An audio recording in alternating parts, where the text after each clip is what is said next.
Mainit na tanghali po, mga guys.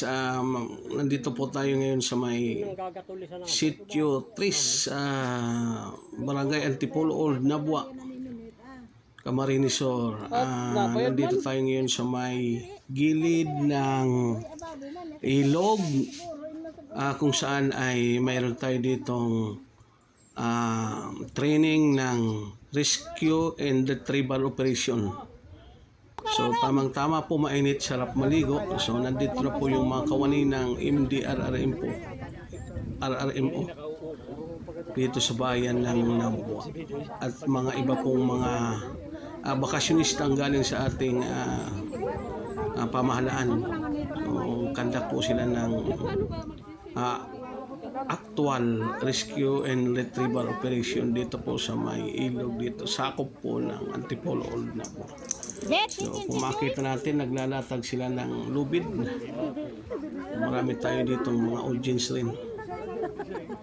So pinili po yung mga makikisig na mga kabataan dito sa aming barangay.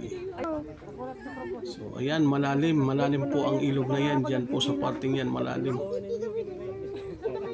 So may actual po tayong i-rescue diyan. Sumagngod ako sa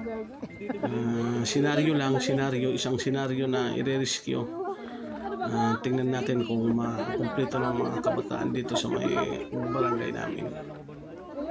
So ayan, nandoon sila sa pinakamalalim na bahagi ng ilog. Mahaba yung lubid na dala-dala nila.